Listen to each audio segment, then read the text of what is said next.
Hey, hi there, ho there, good morning, good afternoon, good evening, whatever time it is at your neck of the woods. Welcome to Anger 10. This is episode 10. This is when we become a thing. Yeah. Yeah, because it's supposed to say 10 episodes and you're a thing. Oh, okay. So, Gotcha. Yeah. Even though it's episode 182. But we won't talk about that. Rebranding is a thing. We're new. We're here. We're not shilling for GW. No, I'm kidding. We never shill. Well, sort of, but not. Sometimes we did, but I mean, we're probably gonna have some comments on some of the death factions that got dropped recently. Yep. Oh, yeah. But that's later. It is. This is the one about Warcrow.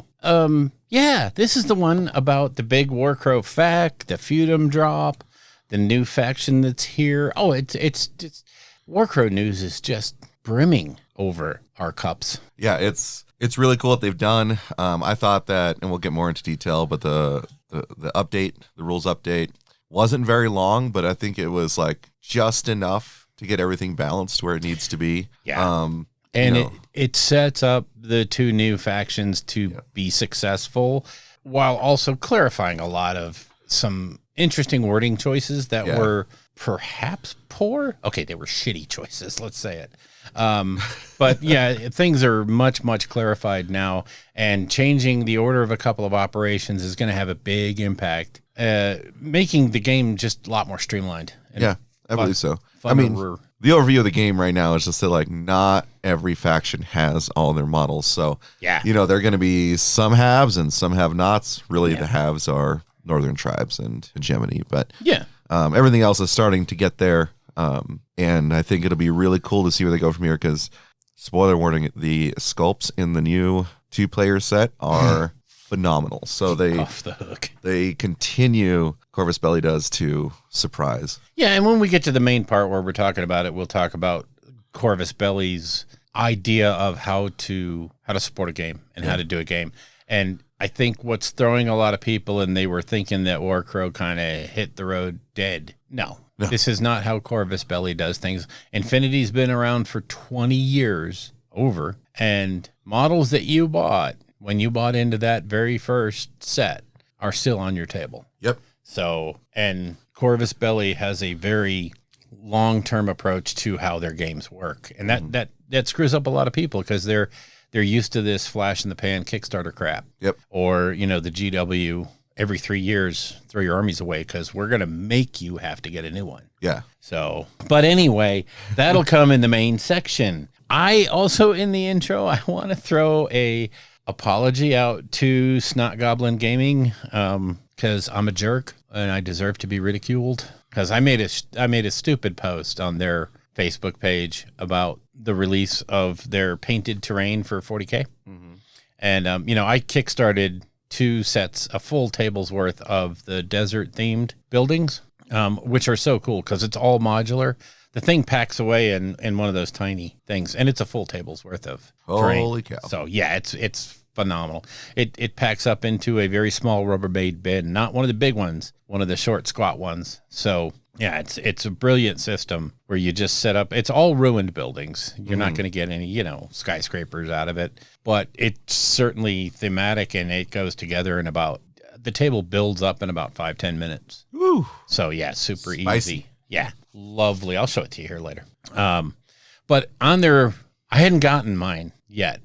And on their Facebook, they're announcing that, hey, these painted terrain sets are for sale. And I just put a comment in there about like, wow, you're selling the stuff retail before the Kickstarter's fulfilled.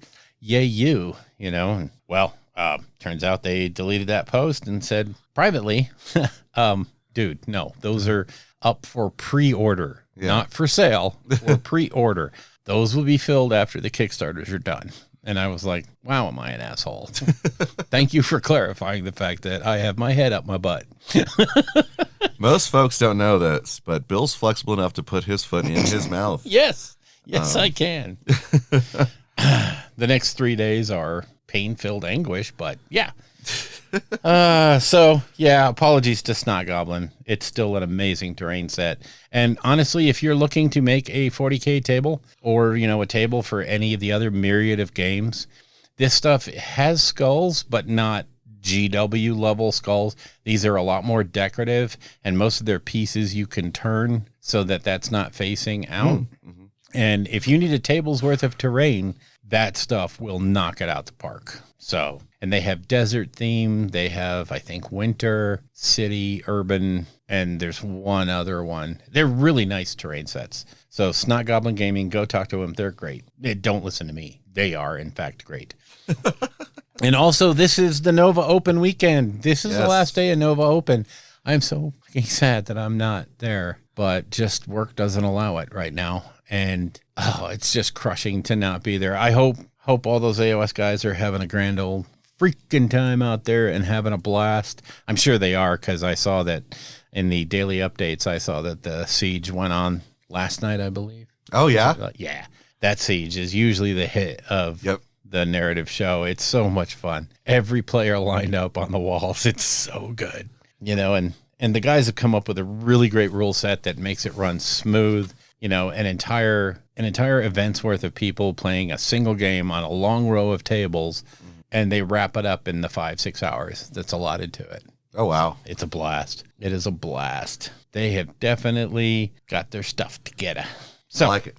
Let's move on to new stuff, which is going to be huge because there's a ton of new stuff. There is. We are actually a week late, but, you know. That was my fault this time. Yeah. I was out of town for a friend's birthday in Phoenix, Arizona, and, you know, I've never been in Arizona during the summer. Oh, my God. Welcome to holy crap, it's hot. Yeah. My first time experiencing heat that feels like a weight on your body. Yeah. It was interesting. I also got to see an amazing dust storm, which was wiped away by a crazy thunderstorm just 10 minutes after. It was a wild time, but it was a good time. So we are, you know, a week late. It is Labor Day weekend for all those who celebrate. But you know what? I got time tomorrow. A little bit of time before I have to do other things, and I may try to get this thing out. That'd be great. So, yeah, super would be handy. I have figured out the After Dark issues, so I understand now what my problem has been. I thought I had it figured out last time. I really have it figured out this time. So. Great. Yeah, so stick around for those who are Patreons who enjoy the After Dark episode. But the new stuff around the world. Oh, my gosh. Start us off, Bill. Starfinder, if you are into either the old Starfinder or hopefully the new Starfinder 2nd Edition, it's a role-playing game in space. It's the Pathfinder kind of rule set ported over to a space system. The player core is out now. They have this really cool adventure called Murder in Metal City. It's out. The GM book is coming out shortly, but honestly, you really don't need it. Once you have that player book, you're off and running. Yeah. So, yeah, if you are looking for sci-fi wargaming and the big traveler stuff isn't your style, try out Starfinder. I'd say it's probably one of my favorite systems. Maybe I've ever played that's real crunchy. You know, I have some others that are more simple that I like, but like Starfinder is so cool. They really took the time to realize a universe that you can, you know, travel through and experience. And even then, it's, you know, sky's the limit in terms of your imagination. Oh, yeah. So if you are a big sci-fi nerd and want to try something a little different, get on Starfinder. Yep, fun stuff.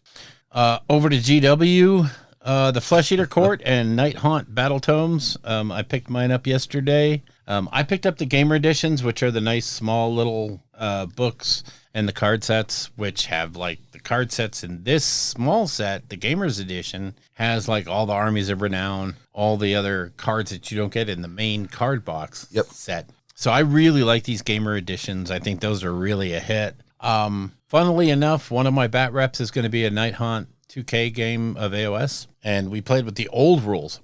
And after reading this new tome, I didn't find a whole heck of a lot that would have changed with my list or my play style. They've really made it bland. It's, you know, case in point, like Lady Olinder's old Lift the Veil is still there. The effect is still there, but they don't call it that anymore. And if you want a real shocker, both the Black Coach and Nagash are on one tarot card, tarot-sized card. So, yeah, they boiled all of those abilities down. And honestly, so Nagash, the all-supreme death being, is now just, another unit. He's just a thing. He doesn't have any particular flavor that makes him intensely. I mean, Hand of Dust is still there. It's still a 50-50. Yeah, you're either completely destroyed or completely unaffected. But the flavor of Hand of Dust is just sort of gone. Yeah. It's like, okay, yeah, it's just this cool thing where I might destroy you, and if you're playing against Gargants, that could be big, or if you're playing against, I don't know, a horde army, it's insignificant. Yeah. And yeah, here's Nagash doing insignificant things on the table. Ooh, yeah. Who would have thought that? Yeah, that works. Unless you're playing Skaven, in which case that's appropriate. But yeah, and same thing with Flesh Eaters, You went through it more than I did. Yes, they play just like you expect. The Terrorgeist does what Terrorgeist does. There's just no real flavor in it. It almost looks to me like they have a framework. And every faction needs a hero that does movement stuff, a hero that does rending stuff, a hero that does combat stuff, a hero that does magic and and they just take the characters and they just kind of plugged them in with some pretty generic abilities and said, yay, done. Yeah, it feels that way. It's almost like they've been boiled down to like just their constituent parts that will allow them to exist in a probably more competitive framework. Yeah. That could be more easily balanced. Yep. Which, again, does take the flavor out of it. I mean, one of the things that Bill and I had even like when I first joined the podcast way back when was just like the narrative aspect of it. Yeah. And AOS had so much of that just in its DNA. And as we're pushing forward now and, we have the release of the new battle tomes, it's like they're just, how do I put it? Made so every army can play against each other in a fairly balanced manner. And, as a narrative gamer, I want spice. I want things to be a little off. It's just crazy to think. They're chasing that mythical balance that they want to have. They're stuck in this, you should have a 50% win rate with, upper bounds of 55 and a lower bounds of 45 and yada, yada, yada. And in order to do that, here's how we're going to approach it. We're just going to make everybody the same. Yeah. And that way we make one change and everyone is affected equally. And, it makes updating a lot easier. It makes facts much, much easier to do. And it also takes every ounce of flavor out of the game. Mm-hmm. And so, yes, you're going to end up with a very distilled, watered down. What army are you playing? Oh, does it matter? They're painted differently. That's what counts. They don't look like yours. That's what I'm playing. The guys that don't look like yours. Yeah. And so you're just left with this. Oh, you've got that big thing on the thing. Oh yeah, that's cool. I like the way you did that. Okay. And no more of this. Yeah, bitch, this is my zombie dragon. Yeah. Are you prepared for this? And the other guy, meanwhile, is looking over going, well, yeah, it's just like my guy over here. Yeah. So whatever. Yeah. I have this model that's on the same base size. So they're, I think we're good. I think we're good to go. Yeah. Like it'll just like slightly skew. Like, are you more hoardy? Or are you more elite? And that just sort of like shifts the scale in terms of saves and number of models, right? And all those little things. Like I guess no one could really be Parabellum. Like no one can do this thing where you have individually unique factions and still balance them, even though they use a lot of the same keywords kind of thing, but like they have their own fundamental identity beyond sculpts. Yes. And I don't think anyone can get there. I mean, Parabellum has done a great job of very slowly building up, adding on new factions, making sure that, they're trying the game and testing the game, getting community feedback, and building it up over time. Where like the thing is, when AOS launched, all the factions were already there. Yeah. Right. And then it's been sort of this thing where they're trying to like scoop them back into the center. Because I remember like working from Index, right? Oh, like yeah. AOS 1. Yep. Then we get to AOS 2 and we actually start to establish this whole like battle tome concept. And back then, like things still had the spice. And they were so broken. When original Slaanesh came out, it was I would not play against that army. I don't care what setting it was in.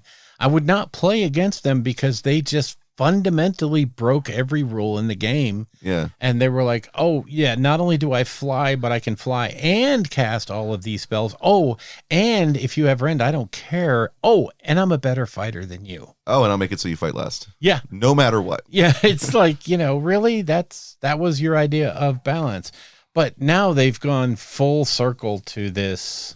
If we make, and I get it, it makes things a lot easier. If we make everything generically fit into this formula that we have for what a unit should be, this should be a horde unit. This is what it does. And, the big decision is, can I reinforce it or not? Mm-hmm. That's not flavor. That's basically pandering to the competitive crowd. I get it. That's where you believe all your money comes from. I think in the long term, you're going to find out that that's not as true as you think. Yeah. I mean, I am not predicting doom and gloom for the game in any way, shape, or form, but I lament the loss of any real flavor in the books. I mean, the lore part of the book, where they describe and talk about the units and stuff, it's great. Mm-hmm. It's still, they have the fundamental concept of all the units in there. But then when you look at them translated to the table, it's like, oh, yes, I have this aura that does this. Oh, is that what they were talking about in the lore? Oh, that's funny. That's weird. I thought that was an ability. Huh. Yeah, for the longest time, it felt like, I think it was probably going 3rd into 4th edition. It became so utterly apparent that they had no idea where they wanted to go. Like there's no direction in terms of the overall storyline or things like that. It's just sort of like flavor of the week stories. You have some consistency in terms of like the background of the different armies and everything. It was like, where are we going? Like, what's the ultimate goal? Like, is there one? It just seems to be endlessly wandering, the different planes in each faction just kind of does a thing every now and then. Yeah. And it's, I've made mention of this before, but when you have an infinitely sized world, you have zero impact to anything in the world. Yep. What made the old world great was when Cathay acted up, it was felt throughout the world. Yeah. You had to do something about that. When Bretonia was on its hind leg, everybody was either going to poach them or try to help them. There was cause and effect. Now you have a situation where, these mortal realms, each one are infinitely big, and there's 8 of them or 12. I don't even know how many there are anymore. There's all these infinite areas, and you can set your game anywhere you want and have zero impact on the world. And our lore, the stuff that we write, technically has zero impact on anything. Mm-hmm. Because all I have to do is move 100 miles and I don't care what you're doing over there. Oh, but this stuff that's happening in the Great Parch is meaningless. As far as I'm concerned, you've told me it's infinite. Why do I care what happens in 5 square miles of infinite, I mean, when Teclis raffle stomped Nagash, and then Nagash came back like nothing ever happened, it was just kind of like, oh god. Yeah, okay. You really pushed the lore there. Yeah, wow, it was awesome. This cool epic fight. It was really cool. It was really well written. I liked it a lot, and then it just didn't matter. Yeah, we talked about this. You had this awesome opportunity to push Nagash to the background, let the Mortarks establish some identity. Sure, you can always bring him back, but you didn't have to bring him back the very next book. Yeah. And it was like, oh yeah, no, I remember that Teclis fellow. We had a spat. Yeah. And we moved on. Yeah. Now he actually ground you into fucking dust. Yeah. But yeah, okay. But again, this is where they're afraid to make changes. And they painted themselves, and normally I would say into a corner, but they painted themselves into infinity. Mm-hmm. And honestly, right now, I don't care. You can't give me a lore book that matters. Oh, but Gotrek is doing, who gives a, he's one guy occupying 5 square feet of infinity. Yeah. He can kill 3 billion people. I don't care, because there's 3 billion just like him. So you've made my impact. You've made the impact of the events in your world meaningless by scaling your world up to the point of infinity. You poor guys. Anyway, / end rant. Yeah, end rant, end GW bashing. Because now, mad props to GW for Legions Imperialis, which I thought they were going to let die on the vine. And we'll get That's a theme here this time. It really is, actually. They put out a new book called the Liber Strategio or something like that. I don't know. But it's all the Legion rules codified into one book. All the things that have been spread around through the different new expansion books. All of them are going to be gathered into one book, which is really, really a good thing. And really, really such a GW thing. It's just great that we can do things like this. But they are repacking the cards and putting out some old vehicles and some new vehicles. So breathing life into Legions Imperialis, which is good. I think it's probably because Mantic's Epic Warzone is right about to hit the streets. And they're like, oh, shit. We're going to have a real competition here because you can use all your old shit that we specifically said you can't. You can use it there. Right. Yeah, I will be going over to Epic Warzone because, all of my old stuff works. The new Kill Team box for Tomb World went up on pre-order yesterday. This one is a really interesting box, if you ask me. It's a first time shift for Games Workshop. The basics of the box are it's Canoptic Circle versus Death Watch. So a very cool set of models, and two very interesting, fun kill teams. The highlight of the box for me is the interior terrain that's Necron themed. So just think Zone Mortalis, but with a Necron flair. So very looking forward to that box coming up in a couple of weeks. And as a bonus, they're also including like 10 Necron warriors and some Scarab swarms. Mm-hmm. I don't remember how many. I think it was like 3 or 8. So if you're a Necron player collector, it's a great box. Mm-hmm. But it just expands on the team, the co-op missions and the solo missions for Kill Team. So I'm really glad they're doubling down on that and they're making that good. So this set, I'm trying to remember back. This is the first time they've used like you said, Zone Mortalis / boarding actions terrain for Kill Team, right? No, there was that other set. Was that? That was boarding actions. Boarding actions. Yeah, no, you are correct. Yeah. That's really interesting. Mm-hmm. I mean, it makes sense that like if you're not going to support boarding actions as its own individual like style of play, that you incorporate into Kill Team, because Kill Team's a great home for it. Oh, sure is. Great home for it. Yeah. But actually seeing like Necron interior terrain, like getting an idea what does it look like inside of a Necron ship. Like we really haven't had that. Like we've had cool pylons and stuff, and this is what it's like outside. Yeah. What's it like when you infiltrate the Tomb World and start when you trying go to fight inside the monolith? What happens when you get sucked into the monolith? What do you see? Yeah. Well, let me take you over to this table. Yeah. Yeah, there's a whole narrative scope there. Oh, yeah. Super cool. Cool. Kill Team is killing it. Oh, yeah. Kill Team is just the best it's ever been. And, like I've been so stuck on just doing skirmish wargaming that like the only time I consider really playing GW is Spearhead or KT. Yeah. And I think that doing the co-op solo rules, allowing for like narrative campaign based things to happen if you've got a tight group. Freaking master stroke there. Yeah. Kill Team is for me the best Warhammer 40K. And it just shows that they do have staff and designers over there that do pay attention to the world outside. Yeah. And I think it's becoming more and more prevalent now as, the old guard, let's face it, the old people that were running development before had very specific ideas of how things should look. Mm-hmm. And it's time to shake that up.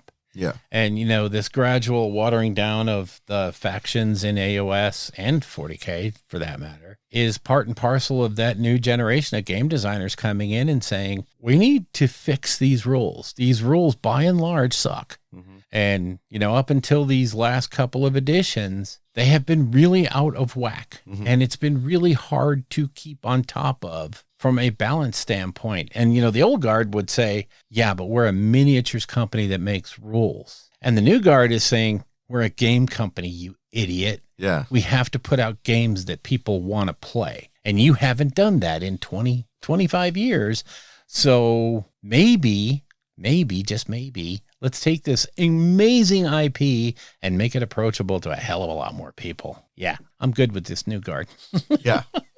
I'm here for new Kill Team. I love it. Yep. But yeah, and in terms of adding on, I love Deathwatch every time I see him show up. Yeah. I get so happy. The Necron sculpts are so cool for this one. Mm-hmm. So it's, if you're into these two, or if you want to get into Kill Team and you've got at least an interest in one of them, find a friend who will help go in on the box with you and split it up, and then you can set up painting duties for the interior for the terrain too. Yeah. But it's a good set. Yep, it really is. In other news, if you're a Seraphon player, you are very happy about the Middle-earth strategy battle game. I mean, maybe it's not a whole bunch of people, but it is me. I looked at the releases for Middle-earth strategy battle game, and I saw those War Drakes of Rune, and I instantly thought, there are my spawn of Chotek, or what Seraphon players understand as salamanders. They are just such great alternate models. Yeah. Not that the ones that are out there are bad in any way. They're really great models. Oh, yeah. For Seraphon, but these are alternate, and they're just gorgeous. Yeah. And, you paint it up one time, you got it for both games. So, it's just something to think about. Yeah, they're just great sculpts. And last but not least, for GW, you remember that old game they did? Remember, it was smaller, and it had these like campaigns, and it had all these cards and stuff, and you rolled like doubles and triples and stuff, and you did things. I forgot what they called it. Oh yeah, it's Warcry. Oh, and oh my God, did they update it? It just came out of nowhere. It was just, well, the reasoning in the article was because the Hellsmiths of Hashit are coming at some point. They still haven't told us when. Yeah.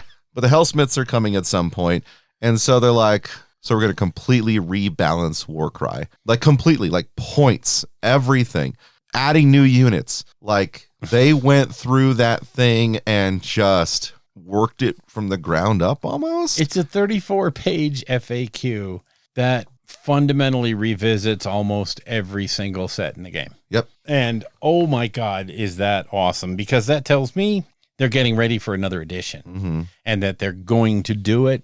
And, I hate to say this, Warcry is the best game I don't play anymore because A, nobody else plays it, and B, they have literally let it flounder for so long that my idea was it's not even supported. I mean, the rule set is good. There's nothing wrong with the existing rules. Yeah. It's still very playable, and the campaign system is one of the most dynamic GW's ever done. Yes. And it's so well thought out.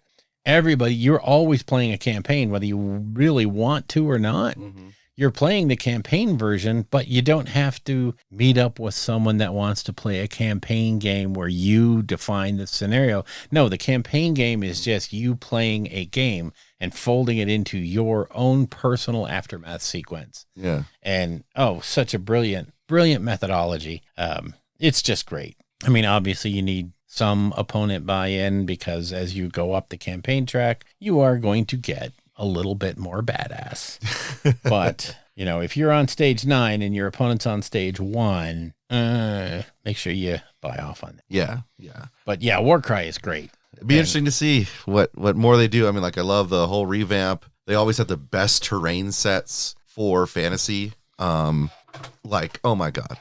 Every single time a Warcry box dropped, it's just like, I can't even believe that they've gone to such lengths to create these sculpts. Yep. Beautiful. Just beautiful stuff. Now here, can I give you the hot take? Okay. Okay. Warcry next edition is set in an urban terrain set, and they call that Mordheim. Okay. I mean, honestly, the campaign system works really, really well. And with some tweaking, you could bring a lot of that old Mordheim flavor into this. What if the next thing that we're looking at is a sort of mashup of Warcry and Mordheim? Thank you. Yeah. I'm going to be able to edit out that pause so I don't look quite so stupid, but it's, to me, if you tried to just revamp the Mordheim rules and have like a Necromunda type game, I don't know if the current design staff, I don't know if that's their mindset. I don't know if they think that crunch, that level of detail is what people want. I can see them saying, here's Warcry version 2. It allows you to play in an urban setting, and here's the rules. Here's a far more expanded campaign system where you can buy equipment for your warband and you can do all these other things and make it sort of this mishmash of Mordheim / Warcry. And test the waters that way. And then, you're not painting yourself into a corner. If people are still demanding Mordheim, then you get the Necromunda team to say, yeah, we'll work on something. Yeah. I think the Necromunda team, if they embrace the Mordheim, they would bring it. Knock it out of the park. In a way that, like, everyone will want to play. Yeah. And, for those Necromunda players who are diehard Necromunda players, I guarantee they would flex into Mordheim if the same team was developing it. It'd be interesting. That's a hot take. It's just a thought. To me, it would be a great way to test the waters and see if this is the solution or if you actually have to work on, I don't know, just a thought. Also, too, having like they did with Kill Team, having like co-op and solo play for Warcry. Yeah. Same concepts. I mean, it's trying essentially to be the Kill Team of AOS. Yeah. That would be really interesting. And really all it needs is a nudge. Yeah. And I mean like a corporate push, not a nudge, but it just really needs a nudge to go over that top. Underworlds isn't doing it. No. It's not your AOS alternative. Give me something that's a skirmish game, please. So, all right, moving on from GW. Some really big hits, some meh, but Corvus Belli, we're going to get to them in the main section, but the introductory set called Songs of the Dormant, which includes Feudum and Scions of Yaldabaoth, has hit. Yes. And see main show, where when we start talking, we're going to start talking. So let's go over to Well, let's take a quick break, and then we'll do Hobby Progress. How's that sound? Sounds good. You see, for my part, I look upon a promise as binding. Promise was never occurred to me. I command the kingship. You are not a private yacht. We do not have time for your damned hobby, sir. Okay, here we are getting ready for our Hobby Progress. I don't have a ton, so I'll go ahead and start. Honestly, the last, its work has been busy. Oh, yeah. As we do a new contract mod and, we work with the government and stuff. It's kind of fun. Plus, all the things going on. Yeah, it's been fun. So, but I really haven't gotten as much done as I wanted to. So I did paint up my characters for Maladum because we seem to be playing that a lot. Cool. So, yeah, it's always fun. And I got those done. I did 12 different figures, so our team and an opponent team for our 5 parsecs campaign that I'm doing with Carrie. The fun part here was I designed all the characters after we rolled up our team, and then we kind of made a generic opposing team. We did them all in not my mini factory, but Hero Forge. Yeah. And built them all up. I downloaded all the STLs, printed them all out on the resin printer, cleaned them all up, primed them, painted them. And it's been really fun. I mean, just watching them go from concepts that we had in our heads to spitting them out, painting them, and playing games with them. It's like I never thought I would live to see that day where I designed a character and then was able to play a game with it. I thought really cool. That was pie in the sky, and it's here. It's now. It's so cool. So yeah, and it's just going to get better from here. Gosh, dang. That's so cool. That's so cool. Yeah, it was a lot of fun. And then because I swore to God that if they did Jyn Erso for Shatterpoint, yes, she is built. She is primed, and she is going to get painted this weekend so that she can be thrown into the mix for Shatterpoint. So that was literally all I got done. So other than priming the, what's his name? Sign-on figs that I built. Yeah. Yeah. Well, I mean, it's more than I did. I was stuck in a little bit of a creative rut, but I did get my 2 boxes of fairies. Yeah. So Blood Magic and the Enclave. Nice. Which is going to be like my core set. There's one other specific fairy I want to get, but it comes in another fairy 3-pack, which is the Wasp, which lets you sort of flex into a melee build. Yeah. But fairies just took me because of their control antics. Oh, yeah. And, they never have to traverse anything, and they don't take fall damage, and they're weak, though. I mean, yeah, they can get beat up, but they have high amounts of energy to do fun little fairy trickster things. Yeah. The exact kind of thing you think a fairy should do. So I built and primed those ones. I gotta say, some of those parts were challenging. Some of those fairy parts are real tiny. Real small. Real small. Like a single tiny little foot that you have to glue on at just the right angle. Sometimes they had funny poses where you had to kind of like loop them through tree branches. Oh, yeah. Yeah. But all in all, like it was an enjoyable build. I didn't think it was difficult. like you're saying, the resin, it almost feels like it wants to be fail cast, but there's something else to it. It is certainly like denser, smoother. It's beefier. Yeah, it's much smoother. I really liked it. So I primed them in, oh God, what was it? Grace here. And I've just been having the hardest time like conceptualizing how I want them to be. Do I want them to be like goth fairies, or do I want it to be like bright fairies, or do I want something in between, or do I want to go like frost fairies, or I just haven't been able to decide yet. I'm sure I will here, shortly, but I just like, as I'm looking at them, like, God, I just see too many possibilities. Yeah. And with things this small, like, oh Lord, I want to make sure I've got a clear vision before I actually put the paint on there. But in other hobby stuff, I've been working really hard on my Lumra magic deck, commander deck. So Lumra, Bellow of the Woods, is a creature that came out of the Bloomburrow set, which those who don't know, Bloomburrow was all animal friends and then some bad creatures that tried to kill them. Aww. So you had like rabbits, otters, caddos. What are some of the other ones? Birds. Right?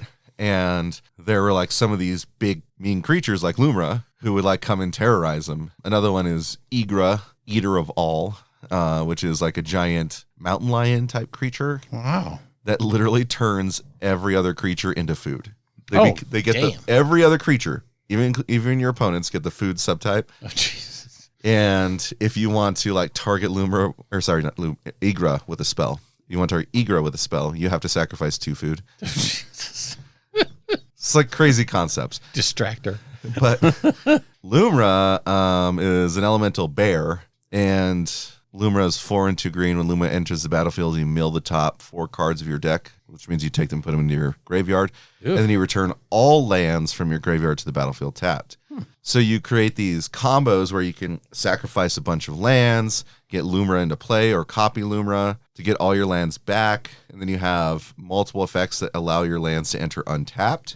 And so you have redundancy with like a number of cards that do that. And so you do this thing where you can create like infinite mana and sacrifice your lands infinite amounts of times, right? Mill out your deck. Yeah. But you always have a way to put cards back in your deck if you need to survive a draw spell or something. Yeah. But you have like 1 land that does 1 damage to an opponent each time it enters the battlefield. So as you're sacking and looping it, you just pop. You have it's not used in like competitive circles, but like Field of the Dead, where you can every time, as long as you have 7 lands with different names, every time a land enters the battlefield under your control, you create a 2/2 zombie. Oh, Jesus. Right?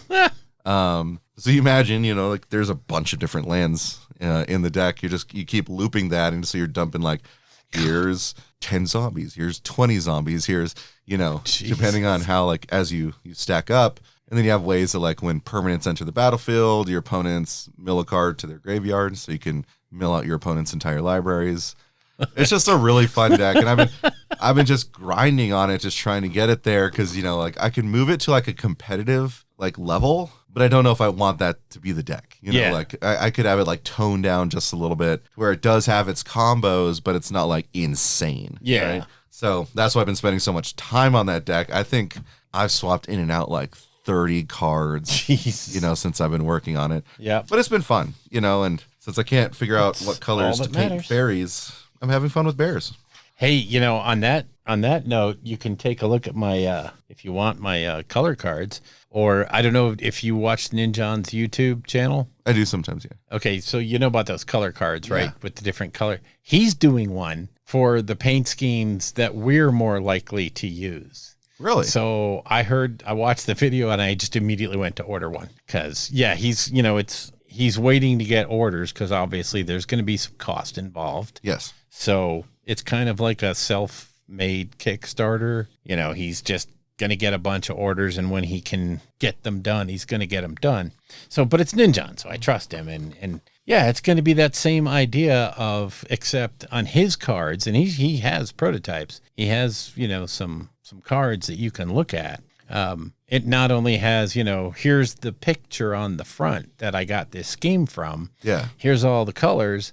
On the back, here's all the colors with their equivalent paints in the major ranges. Okay. So you're like, oh, okay.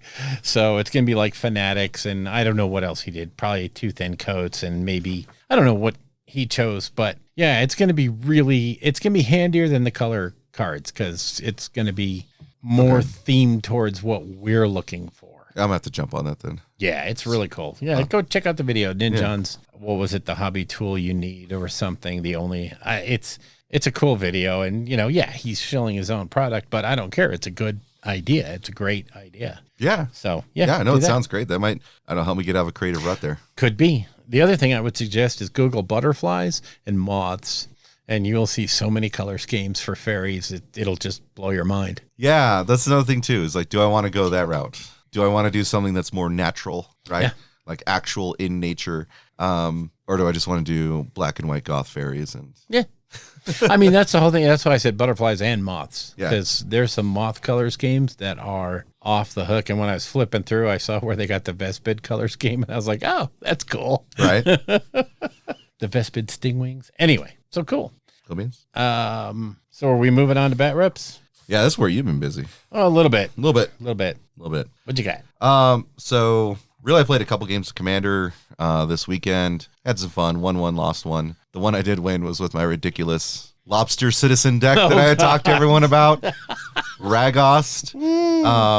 That was a fun victory. That's cool. It was almost a shutout. But it was a real fun time playing that. Otherwise, I've been mostly playing video games or shuffling my Lumbra deck, Yeah. One thing I'll talk about after dark is I was playing a little Kingdom Death Monster Simulator. I will be shilling for that simulator for a lot of people in After Dark. So if you want my opinions, good. Join the Patreon. Nice. And then I jumped back into Control Ultimate Edition that's going to be in After Dark because it's not directly hobby related. It's just been one of those like few weeks where I have so much stuff to do. So by the time I actually have a moment to sit down, I don't have a lot of time to engage in miniatures. So it's just like, I'll throw on Control, play that game. And I'm like, Jesus, I forgot how much I love this game. Yeah. I've ranted about it on the show before, so I won't do that again, but I'll just like give my opinion about revisiting it. Nice. Yeah, that's really like my quote unquote bat reps. Hopefully I'll get these fairies done quickly enough so Bill and I can crank out some Moonstone. There you go. I, on the other hand, had an interesting amount of downtime in which to get some games in. So we started our 5 Parsecs co-op campaign, which is, oh my gosh, so much fun. We're 3 games in, and as a team, we have won 1, lost 1, and tied 1. The most recent game we just played was the tie, but we got all the loots. We concentrated on getting stuff, and the scenario was kind of hilariously crazy. It's from a homebrew package. So it's probably not as well balanced as it could have been, but we went after the loot so that we could lick our wounds from our last loss. But that's been a lot of fun to just play out the co-op 5 Parsecs. So that was a lot of fun. A couple of games in of Kill Team. So played Scouts. I find myself playing them more and more. It's a fun team. And yeah, they're not, high tier top end, but they're fun to play around with. And they have that nice mix of firepower and frailty. So you have to kind of be leery with them, but when it's time to open up. Just a quick side note, the Kill Team tier system, the tiers of kill teams right out there. It's just amazing to me, like what is actually considered the best, because it's not what I thought it would be. It's kind of funny in that depending on what like YouTube you're watching or blog you're reading, people have very different ideas about what's the best kill teams. Yeah. And it really comes down to play styles and finding a team that plays the way you want it to play. I really thought I was going to enjoy Sisters Battle, and I just really don't find them engaging in that game. They're just not as much fun as I thought they would be. Well, Scouts are so cool. Yeah. Right? I remember when that Kill Team dropped. I was just like, holy crap, they did it. Yeah, they were oppressive at first. They were broken, but they toned them down right away. Yeah. And I think they hit a really good spot. I mean, they're not oppressive. They're not one of the Space Marine teams, the super elite. Oh my God, you're not going to kill me. So just try to weather what I'm going to do. Mm-hmm. And to me, that's a boring play style because it kind of takes one of the phases of the game completely out of it, which is where you're worried about your guys, and I mean, there's so many teams out. I love the Vespid Stingwings, and everybody says they are suck ass. And yeah, they don't win a lot, but they are fun to play. They're so much fun. That's how I feel about like the Mandrakes. I don't have them yet, but like their design is just so cool. Like that's another part of it. Is like just enjoying like what is on the table, what you're looking at. Yep. What kill teams did you play against?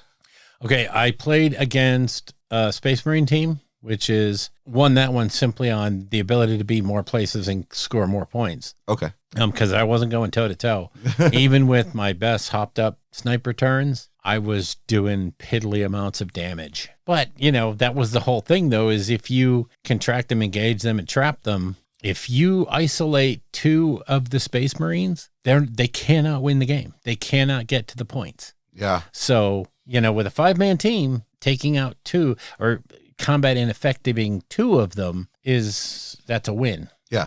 And then the other game was against Chaos. I think it was the Thousand Suns, was it? I forgot which one. Oh my gosh. Were they blue and gold? Yeah, well, I mean, they were, but I think they were being proxied as, oh God, no, he was playing them as that.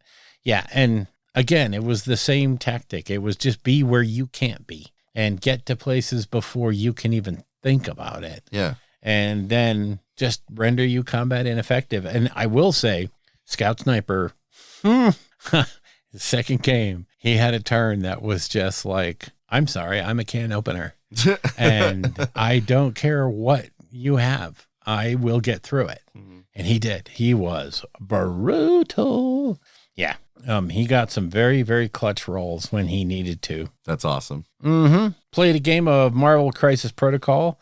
I played Convocation against S.H.I.E.L.D. Here's a hint. When you're playing against a pretty well-established player, and you've never played this group before, this affiliation before, don't expect to do well.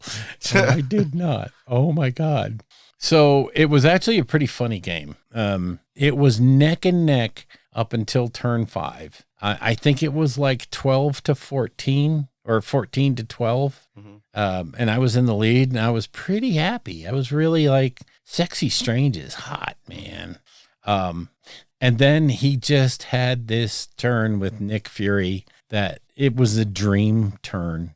He literally ate Clea, Sexy Strange, Wong, and Silver Sable in an activation. Oh my God. And I was like, dazed Clea, dazed Sexy Strange, KO'd Wong, and KO'd Silver Sable. And I was just like, wow, I think that's game. And he just looked at me and he was like, well, not yet, but my next activation, it will be.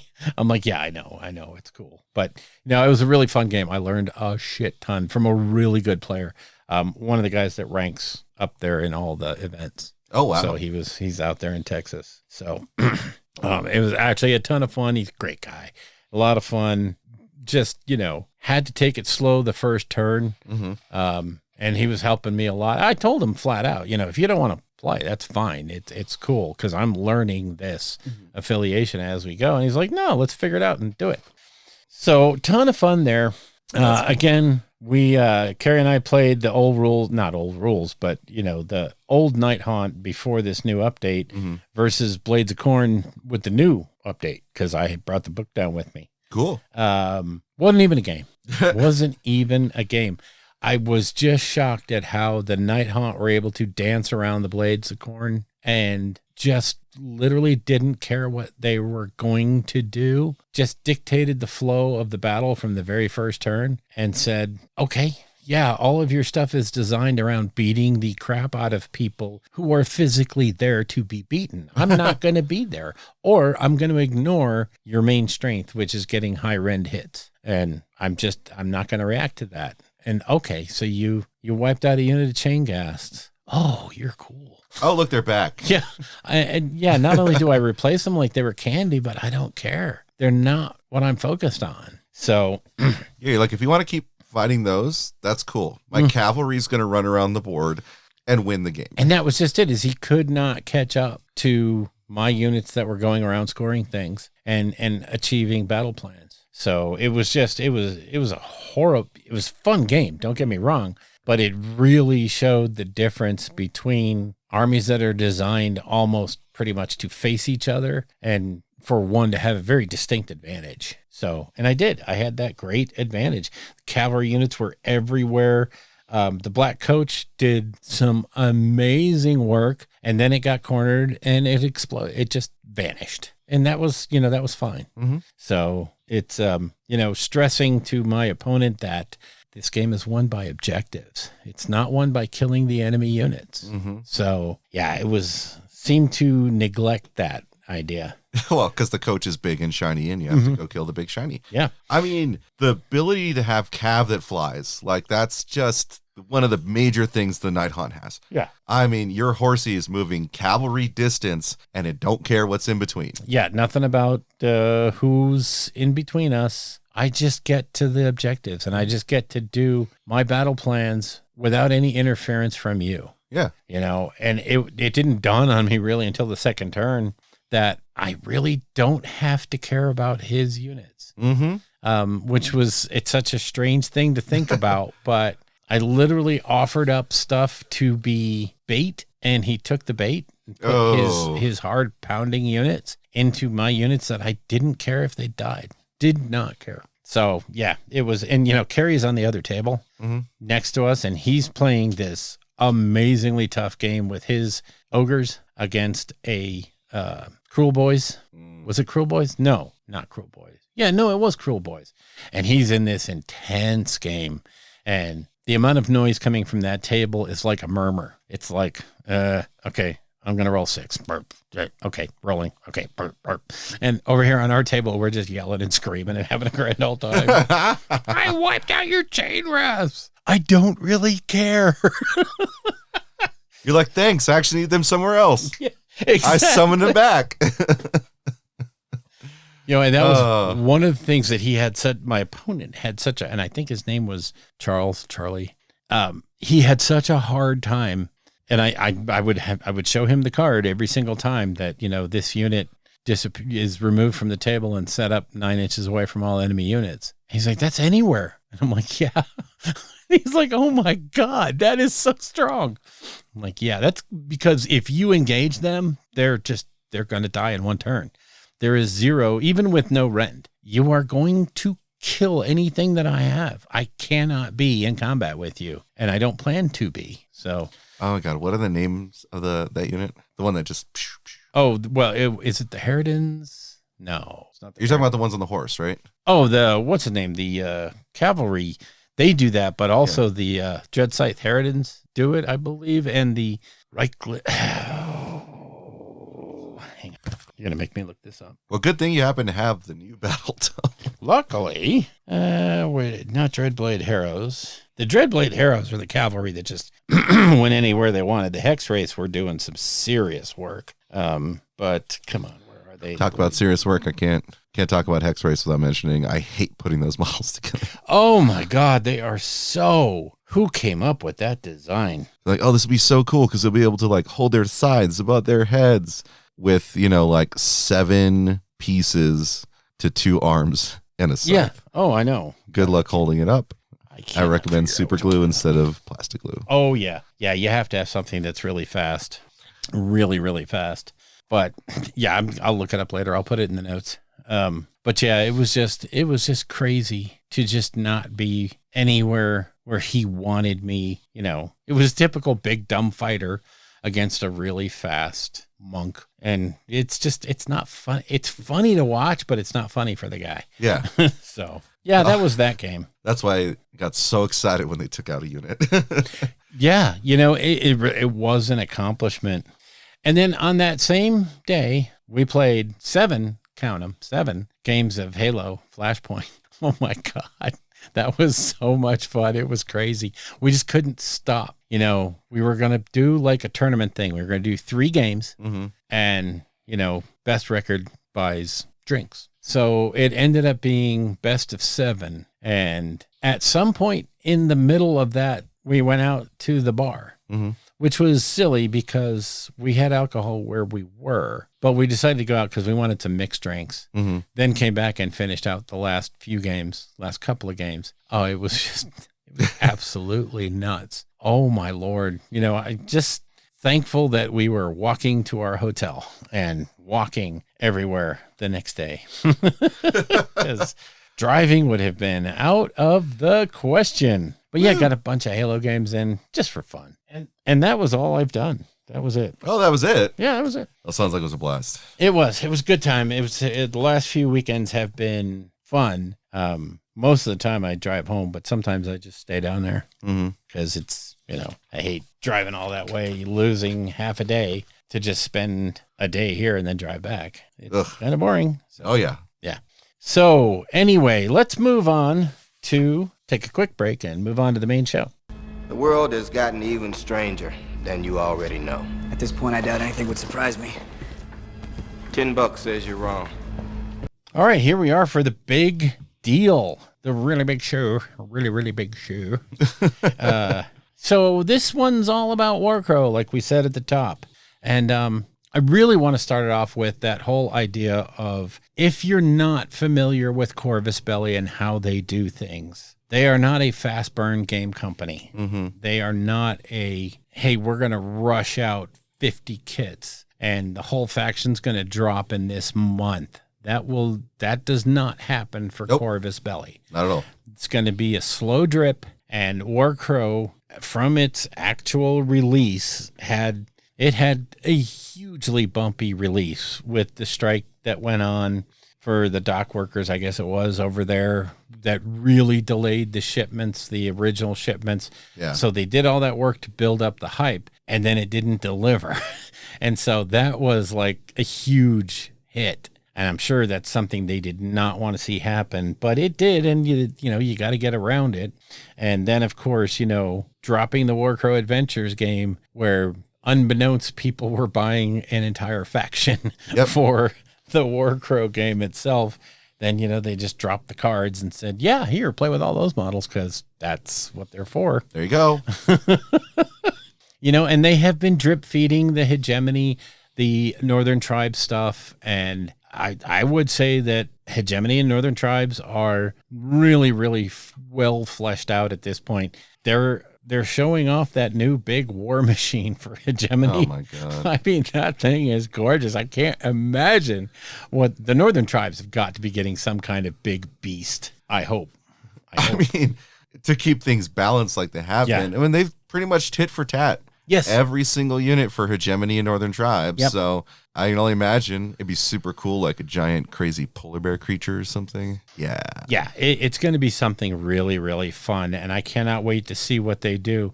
And this is something that you have to get used to with Corvus Belli. They're not going to just sit there and inundate you and your wallet with more stuff than you can possibly afford to buy in a month. They're going to do monthly releases, and, it's already out there. You can go to their site and you can look at what's coming up in the next couple of months, and you can pre-order it now if you want to. But they are going to grow everything at a pace that is wallet and painting friendly. So, yeah, it's a different mindset than you might be used to from, say, a company like Games Workshop, where, let's face it, when they roll out a new thing, they push as much as they can to get that FOMO, that whole thing of, geez, I got to get this because, it might not be out again for a couple, 3-4 years. That's not Corvus Belli's way. No. If you look at what they've done with Infinity N5, what they announced recently about all the sectorals and the stuff that was X'd out of N5 are coming back. They have always said that when we released that picture, that image of what was going to come out, that was for the launch of N5. That was not to indicate that all these factions are going away. Yeah, exactly. Because they have never done that. And all those people that rage quit because, my Valhalla force got, left out. You obviously don't know enough about the company and you didn't read what they were saying. They'll come back. Yes. They will be back. We just don't have time to balance them in this new edition. So give us a break. We are a small company and we have to do these things right. We can't afford missteps. Exactly. So that's what they're doing. And they just announced that I think 8 of the 12 cut sectorals are coming back. And complete with some sculpts and repacks and what have you. But the important thing is in the new app, they're going to be completely playable. Yeah. So, and I say again that if you got into Infinity when it was Infinity N1 or N0 or whatever it was, your models from back then are as impactful as they were back then. You can use them today. You cannot say that GW, an entire 20-year history of Space Marines are now X'd out of the book. Yes. They're not there. They are literally scrap. So, nobody's going to tell you can't use them and you can't proxy them, but, let's face it, there's going to come a point to where the flagship is going to say, yeah, no, those are no longer allowed in tournament play. Yep. So, and is it a sales thing? Yes. Is it simply to make the line look a hell of a lot better? Yeah, it achieves that goal too. So, but you will not see that from Corvus Belli. Warcrow will grow very slowly. It has reached a point now to where 3 of the factions, 4 technically, are incredibly playable right now. They will give you good games, maybe with not the variety that you might want, but you will still play great games. Yes. Feudum is going to come. They just had their release. They're going to get more stuff here shortly, but Northern Tribes, Hegemony, Scion, and Scions of Yaldabaoth are completely 100% playable, with Northern Tribes and Hegemony having multiple optional play styles. Yes. Scion, you're kind of still at this point limited to the hit and run tactics and the kind of overarching idea of Scion, but they'll get their stuff. Don't worry. And I can't wait to see what their cavalry is going to be and what their big thing is going to be. Can you imagine like a big old Ent? Some sort of reimagining. Yes. Oh yeah.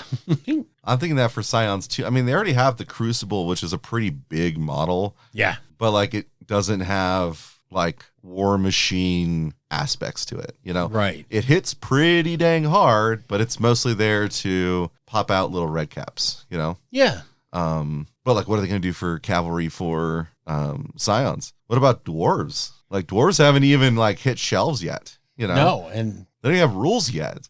But we've seen the pattern. If you've been paying attention to Warcrow from the beginning, right? The pattern is they release the 2 in their initial box set, and they'll have 1 to 2 boxes that accompany it that takes you beyond the intro set. Yeah. Right. Where it's going to add up to 3 more models for each, right? Usually just another unit. And then they're going to release a hero or 2 for each side. And then they're going to start getting more specialized units printed, right? This is exactly what happened with Hegemony, what happened with Northern Tribes. Yeah. And they're just here's the pattern we did. Yes. Here's the next one. Scion, frankly, is a bit of a anomaly in their release structure. I guess so technically as Scions, but they're doing the actual Scion slow grow release now. Yeah. We didn't get it before, but I wonder if they're going to do the same thing with dwarves. We're going to get, dwarves in a sort of a burst pack release, and then maybe they'll go back to an intro set with dwarves and elves. I don't know.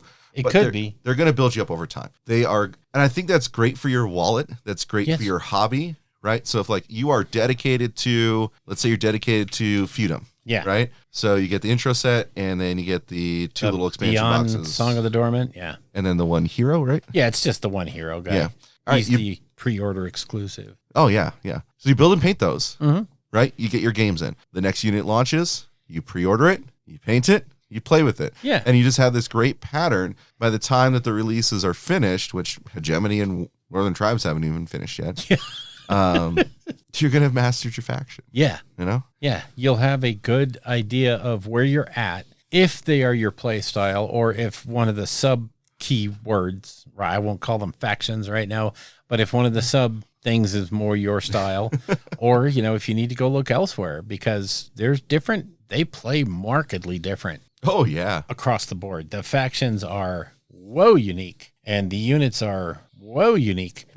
Unlike some games. That was mean. But yeah, this is how Corvus Belli does things. Yeah. And their big thing is they don't want to have a release that overshadows another release. And you're not going to see a unit come out that is incredibly OP to generate sales and then nerfed to play the game, which is another tactic that a company can use to generate sales. You're never going to see that with these guys. No.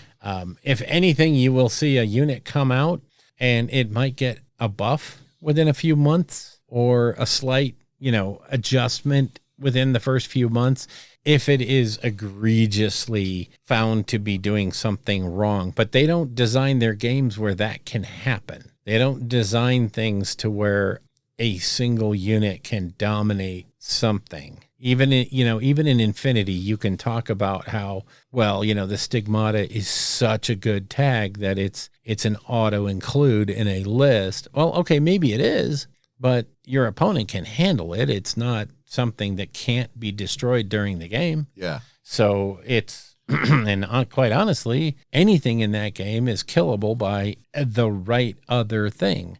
It's their whole keyframe for that game is that everything dies to something. Everyone has a mortal enemy. Understanding where that mortal enemy is and how you can build into it is the fun part of it. And they're starting to do the same thing with Warcrow. You look at how the feudum is worded, and right now, at this point, they are the perfect opponents for the Scions of Yaldabaoth, and vice versa. So, and then they will start expanding into the ability to handle the other factions. And it's great. I love the way they do things. So let's move on from that. I do want to say on the negative side, although you just found a passage that I hadn't seen that I thought was really cool. I'll let you hit that in a second, but their quality control every now and again isn't, sometimes the English version of the front of the card, the cards are two-sided. One's in Spanish, one is in English. And sometimes the English version, which honestly is their second language. Yes. The Spanish is the number one. That's where they are. Sometimes they just cut and paste the back onto the front and they forget to translate certain parts. Yep. So you're looking at it going, what the hell is that? It's supposed to be morale, but it's morale. It's just the Spanish version. Okay, whatever. And it's funny, but they could do better. Even in this introductory book for the Songs of the Dormant, it was the tinge table in the FAQ. Yeah. The header is all in Spanish. You can absolutely figure out what it is. It's not hard, but it's just funny that, there's no English translation for that. Screw off. And then you found that passage. I'll let you read it. Oh, yeah. I have it pulled up right now, but I was just going through the FAQ. And there is actually an entry there that says that in case there is any type of discrepancy between the Spanish and the English, the Spanish always wins, right? So the Spanish is always correct. So you need to have your translator apps handy if you don't speak Spanish already. And, the thing is it's not that it's that hard. You can read the Spanish text and pretty much get the idea. A lot of the words are very, very similar, seeing as English is a distillation of other languages. So, okay, apologies for that pause, which you probably won't hear, but that was us popping the tops. All right. Well, I think that's really fun, that they understand that there are going to be times where there is that kind of discrepancy, and you need to refer back to the original Spanish because that is written as intended. Yeah. Just because there's a error in translation doesn't mean that you can suddenly do something you couldn't before. Yeah, and that to me is, it's another refreshing part that they're willing to just sit there and say, look, we're Spanish. Around here, it's all Spanish. And when we translate to your languages, you have to understand that sometimes it's not going to be perfect. And therefore, it's kind of neat to have a game that's Inception isn't English. It's not British or American. It's somebody else. I love that. I do get a kick out of that. It's not that bad. And being from Portugal, I guess I can read it. I don't know why, but mommy and daddy taught me well. So So recently, and when I say recently, I think like Thursday, my wife told me that the box came in, but the pre-order for the Songs of the Dormant came in, which included, of course, the Songs of the Dormant introductory set plus Beyond Song of the Dormant and the pre-order exclusive model and a movement tool. So it's out, it's hit the streets. So if Feudum is something you've been waiting for, like we said, the sculpts are gorgeous. The book that comes with this is not labeled a starter set. So don't think that it's a starter set. Even though you do get dice, it's not really, the rules are not in there. You'd have to go to the website and get the free rules, but you still have to go to the website and get them. But what you do get is a very expansive campaign book, plus the intro section will teach you to play the game very effectively. Just from my quick look through it, it looks like it's very comprehensive. And then a very cool, like 25, 30 page campaign, maybe not that big, but it's like 20 pages of campaign to play as the Feudum and the Scions. So that looks like something that's a lot of fun. I don't have to ask you what you're going to play as, so I guess I better get my butt building Feudum models. So they really do. I really do like them. Mm-hmm. They have that military orders kind of feel to them. They are the zealots. They are the priests and the knights in armor. So yeah, that faction does kind of speak to me a little bit. Although I keep thinking to myself, why is it every Corvus Belli game I play as the blue people? I just don't get it, but it's the way I am. So yeah, I mean, your actual knights showing up, which is super cool. Oh yeah, it's super cool. I mean, we've been in this.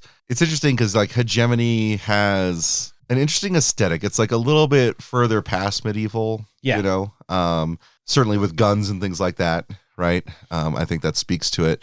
But actually getting like the actual knights and, you know, the models are absolutely gorgeous. I mean, it's not just like a traditional knight. They have fantasied it up. So that way it's got like a slightly different look, slightly different aesthetic, but it is plate mail. Yeah. And it will take you back to, I just, you know, I look at so many of these games now through the lens of Frostgrave and 5 Leagues from the Borderlands. And will these models proxy in for, they'll be so good for so many different games. And they're just, you know, they're gorgeous sculpts and they go together really, really well. I love them. So it's a great box. If you have the opportunity, grab it. But I would say overall, the state of Warcrow is very, very healthy. Yes. And growing all the time after the initial hiccup, which was no fault of Corvus Belli. No. You know, they could not control the external forces that applied. And, you know, now that we have a different sort of administration in place that is bound and determined to put tariffs on everything so that he can purchase all the shit he wants. You know, we're gonna feel a little bit of the pinch when it comes to anything that originates in Europe. So who knows? That's why you should play Trench Crusade, folks. This is not about Warcrow anymore. No, I'm just kidding. Yeah. Okay. Forget that game. Okay. Anyway, so, but yeah, I mean, you have to understand how this game company approaches the long-term health of their game. They are not looking for sales numbers on this game to go through the roof in the first 3 months. They're not basing the future of the game on whether or not this thing has an amazing first year. Corvus Belli has always been in it for the long haul, and it's great. It's great to know that the company is always behind it. And when you see their list of releases and what have you, you can see that, no, there's no signs of, oh, it's dying, they're getting rid of it, they're going to cut the cord here shortly. Yeah, no, you don't know how they work. Stop talking about what you don't know. Before we get too far from it, the campaign book in Songs of the Dormant is actually tracking more with what they said their campaign books are going to be like moving forward. Yeah. Because you recall that Bill and I did our bat reps on the original ones, right? And maybe, you know, once Bill gets everything put together here, we'll see if we can get through this campaign too. But this one actually has branches, right? Yeah. So things happen in, you know, the missions. So that means you go to this mission or you go to this mission, you know, and it has that thing at the very back of the campaign booklet where you mark, you know, all the things you got like the original one. But this is moving forward in really getting into that adventure aspect, the campaign aspect and narrative aspect that Warcrow specifically was said to be about. Yeah. The ability to have these branching storylines and these wide-ranging campaigns, to me, is where the key of the game lies. Yeah, it's a ton of fun to just play head-to-head matchups, but when you then have this just built-in campaign system that just flat-out works, it's really nice. It's what makes Warcry work. It's what makes Necromunda. All the great games out there that we enjoy the shit out of playing are because they have a progression system, a campaign mode, if you will. And yeah, that's awesome. I love it. Me too. So you want to talk about the 1.5.1 update? Yes. So the main rule book has been out for quite some time, and it was time, because certain factions do things a little bit differently. It was time for a FAQ, a major rules update. And this truly is a major rules update. The 1.5.1 is a big time update, so don't sleep on it. And if you got the very ill-fated 1.5 version, throw it away. Get the 1.5.1, because there was a huge key change made. So basically, if you know the game, they had a statement in there about simultaneous effect and how they are adjudicated. They've struck that out entirely in favor of spacing out the simultaneity rules where they needed to be stated and making them a little bit more clear. They also talk about conflict between rules. Game profiles on the cards take precedence over rules in the manual. If a conflict occurs during activation, a unit controlling player decides in which order they are resolved. Which answers a simultaneous effect, I think. Exactly. And in any other case, the player with initiative has the last word. Obviously, this is only going to come up if you're playing against a prick. But, obviously, if you can't come to hey, this is how it should be, then, you're playing the wrong person. They redefined permanent, which is good, because there were sign-in units that had ambusher and scout as well as permanent keywords that people were like, does permanent apply if they're off the board? Because if they haven't deployed yet, does that permanent ability matter? Well, technically, yes, it does. And they spell it out here that even if you're off the board, a permanent ability works, since you will be on the board shortly. Another big change is at the very beginning, the start of round sequence. You used to check for the effects of tinge at that point. You do not do that now. That would be very bad for the Scions.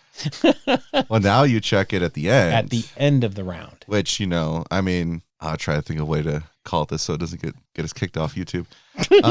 If you have a unit that is likely to die to tinge at the end of the turn, you can then strategically position them near an enemy unit in order to have the maximum effect of the tinge. The potential tinge effect. Yes. Yes, you actually can set yourself up as a user selectable death bomb. Yes.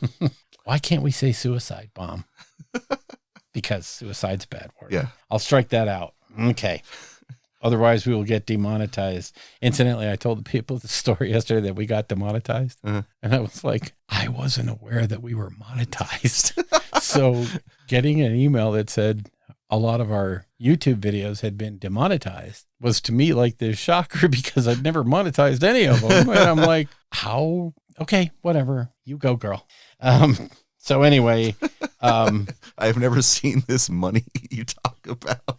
It's never been monetized, but it got demonetized. Okay, they must be bored, and they're done with all the really big YouTubers. So they revisited what is a pass during the game round. If you've already activated all the units you have on the battlefield without taking into account demoralized units, you can choose to pass and not activate a unit. If none of your units can activate, you must pass. That seems like it might be redundant, but it's not, because you could have demoralized units that aren't capable of activating, but you're still technically taking a pass. Yeah. So, and then they clarified during your activation, they requalified what are simple actions and long actions, and specifically go into when you declare an action, what then is the sequence.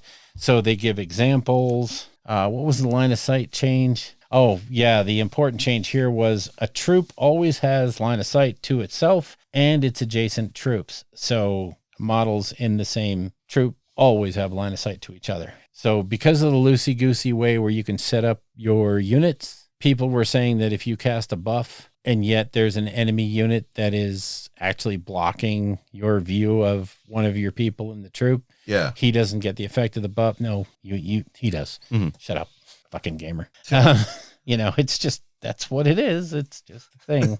Well, you have to cut that out. We just got demonetized again. Oh, God, I hate that. You can't use the F words. Damn it. Fuck it. I mean, darn it. Okay. Anyway, they clarified the fact that you can perform a move action and not move.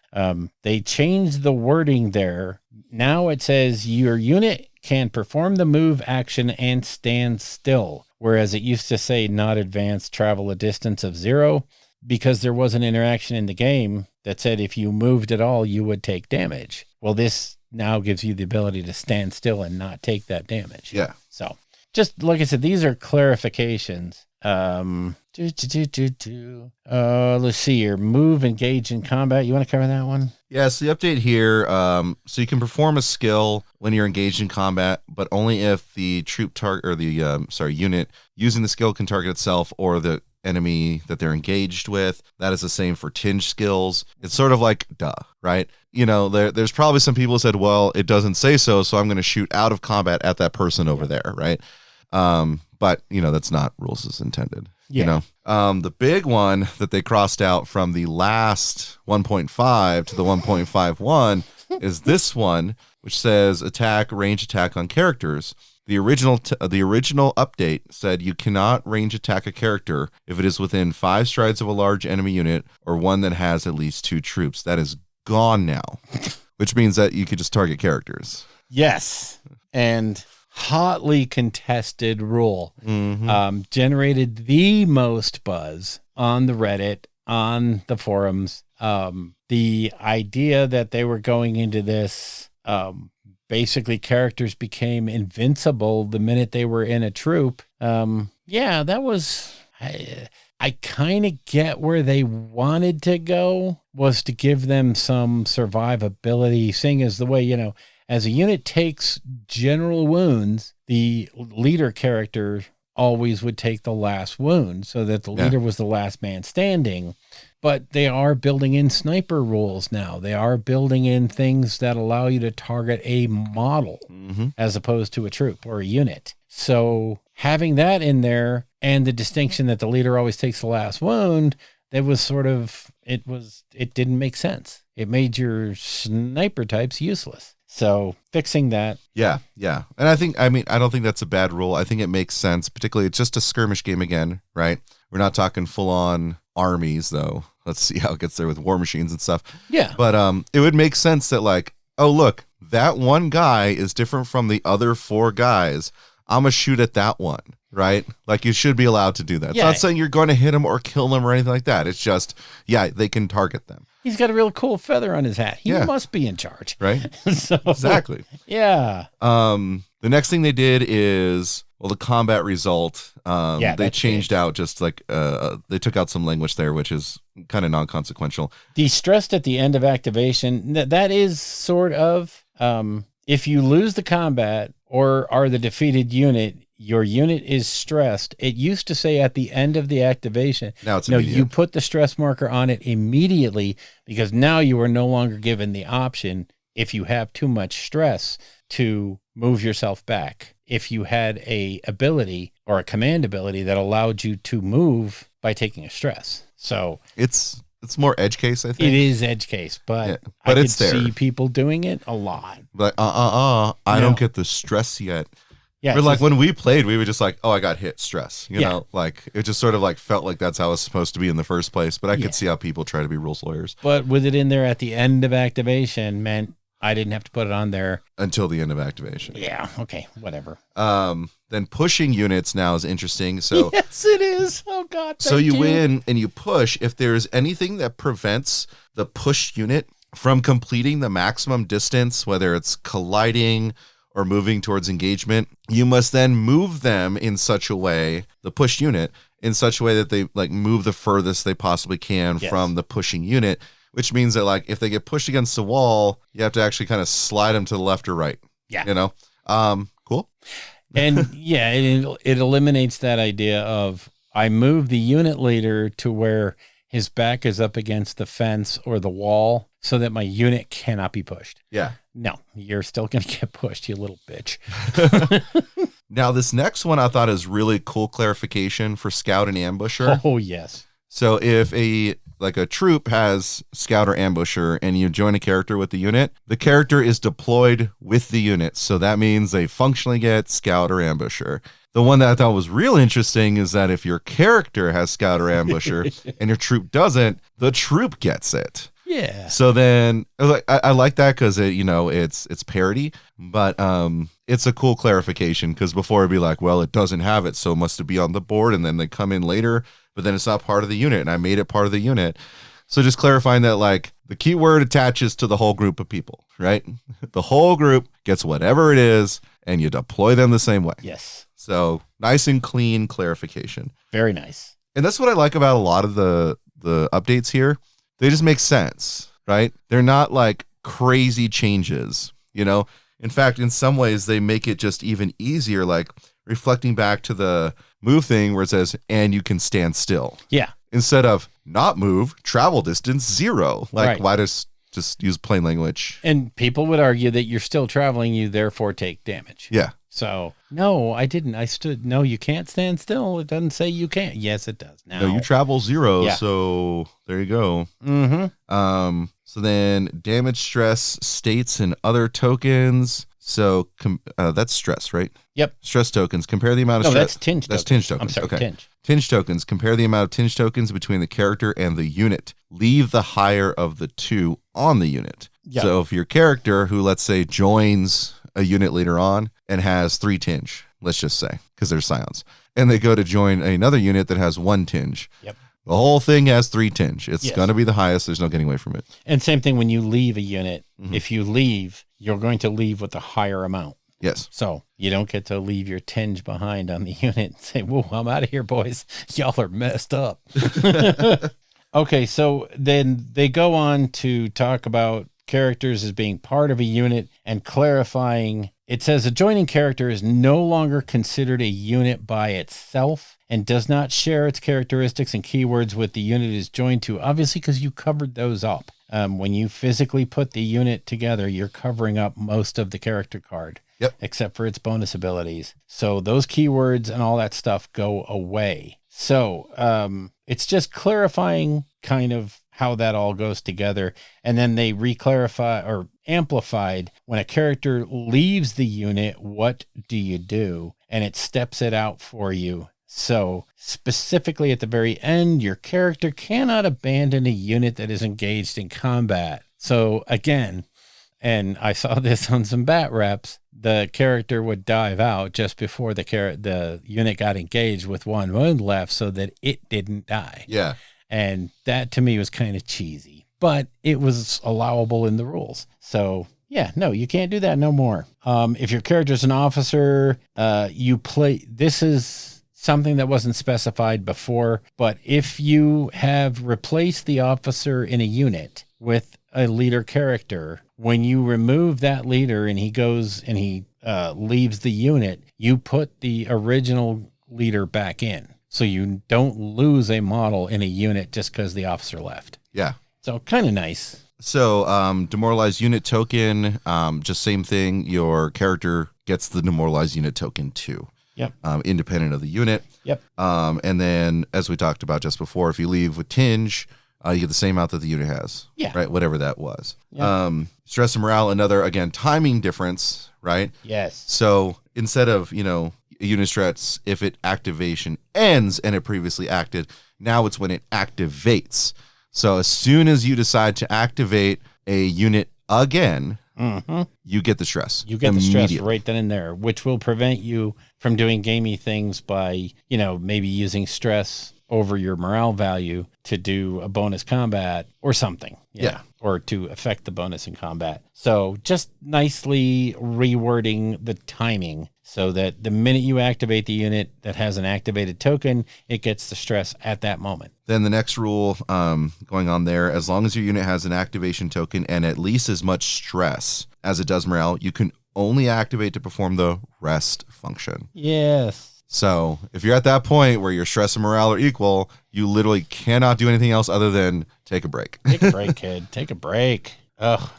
Next up is stress morale on a demoralized unit. If the level of stress on your unit exceeds its morale value by 2 or more, then you will require 2 successes to pass the willpower roll to avoid being demoralized and required to flee. For example, if you have a morale of 2 and 4 levels of stress, you have to get 2 successes. That was what was stated in the original rules, but it was stated very badly. Yes. And it led to a lot of confusion about when do I really, is it over my morale or is it double my morale? Because it was kind of the way the Oxford commas were put in was unclear. Now it's very, very clear. You have to have double in order to require 2 successes. Yep. Otherwise, 1 will do. There's a couple additional notes on demoralized units. So when a demoralized unit, when it's stated it cannot control an objective, the addition was that we consider its conquest value null, right? So that is a big fat 0, right? Your CV is 0. Yes. Okay. And the other thing they add is that it cannot activate its command abilities. Nice. So your character or unit with a character in it, if demoralized, cannot activate command abilities. Thank you. Okay, made some changes to the states. So these are basically conditions. So frightened was reworded to be, when making a willpower test, your unit must re-roll the dice on which it rolls at least 1 success. Remove this state after making the willpower test. The gaminess there was people would remove the frightened marker as they rolled the dice. This was not a thing because you could fail the roll and, okay, well, I forgot what they said the actual interaction was. I'd have to rewatch the video. But there was a gamey aspect where it said basically you remove the state when you make the roll. Now it's after making the willpower test. Oh, that's right, because you could double fail the willpower test. Yeah. Yes. Yeah. Yeah. So let me see. The slowed was clarified to you can only use 1 of your 2 movement values. So either the first one or the second one. And then it did add charge. Yep. As a removal option. Yep. So if you do actually make a charge, you do remove slowed. You do remove slowed. Thank you. Then disarmed and vulnerable. There's just a couple clarifications. Disarmed, you cannot add modifiers to your attack rolls. I love that.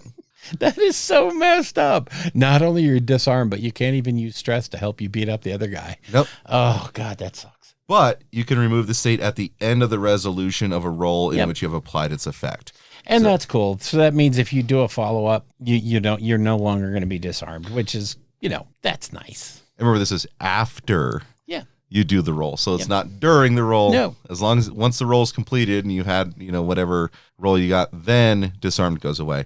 Vulnerable, they did the same thing, but for defense rolls. Yep. Right? So you cannot add modifiers to defense rolls. And again, it removes after the resolution of a roll in which you've defended. Right? Very smart. Yep. There you go. Nice clarification. And then immunities to any of these different states. If you gain immunity, you remove the state immediately. Yes. Instead of like, nope, it's still on there. Yes. So you remove it. And that was a contention. I know that was talked about on the Reddit, that people were like, well, if I gain immunity to frightened, how can I still be frightened? Well, because you had it before you gained immunity. Well, that makes no sense. But anyway, that argument is over. And then damage.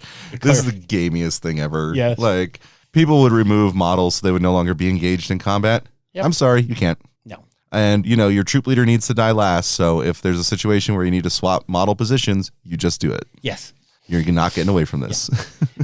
Yeah. I can just see the game where some dude was like, oh, look at what I did. I'm no longer in combat. You don't. Okay, screw off, you little bitch. Oh my God. They tried to make a fun, simple game, and somebody out there has to be just that asshole nitwit. Okay. Probably an Infinity player. Yeah. Anyway, in the magic, in the steps for casting a spell, they specifically put wordage in there as to how the spell gets opposed by the opposing player. That wasn't in it in the first version. It was in its own section of opposing a cast spell. Now it's just baked into the process. When you're going through how to cast a spell, one of the things you're going to do is ask your opponent if they can counter it. So I order clarification there, which is nice. Oh boy, I'm going to let you cover the tinge roll because that's your thing. Oh my God, did this change? If you have successfully cast the spell gaining tinge or have applied alterations, you'll have to face the dangers of tinge. In that case, you follow the steps. So the first one, they did actually add something to it and then deleted it out of here. So It just goes back to reading, create your tinge roll. Take as many alterations as indicated by the cost of the applied alterations. Yep. Then you roll the tinge roll. For each hollow shield rolled, your spellcaster unit receives 1 tinge. If your spellcaster unit has tinge, apply the tinge effects. Right then and there. Right then and there. Out of sequence to the main part of the game. So yes, does this mean you will apply tinge effects twice? Yes. And so what this is really trying to do is it's not punishing spellcasting, but it recognizes how powerful spellcasting can be. And what it's looking to do is say, okay, if you decide to go too far, you're creating risk, right? And so this is your risk management portion of this game. Yeah. And it also has effects on the Scions of Yaldabaoth because they want the tinge. This is one of their play styles. It is. So yeah, we'll get to that in a moment. So tinge alterations. Some spellcaster units may alter their spells spending tinge. These alterations are indicated using the tinge icon instead of the black die. If you are successful during step 5 of casting a spell, spend the required tinge tokens to apply the alteration at that moment and then continue with the normal process. You cannot declare the application of an alteration if you do not have enough tinge tokens to spend on it. Remember that you cannot apply the same alteration twice. Thank God. Thank God. You'll see that on a lot of Scion spellcaster cards. Yeah. Is that their alterations are marked with tinge. So you want to build up tinge and then use it to empower your spells. Yes. So narrative. So amazing. It's so gorgeous. They really made these some really evil elves, didn't they? And they dance on the edge all the time. And that's the beauty of it, is balancing that, oh shit, I have 5 now. I have got to use some of these. Otherwise, I am going to be a thermonuclear bomb. Yep. I love it. It's so good. So then blocking a spell. Whenever your opponent declares they're casting a spell, you can try to block the attempts if you have at least 1 spellcaster unit on the battlefield.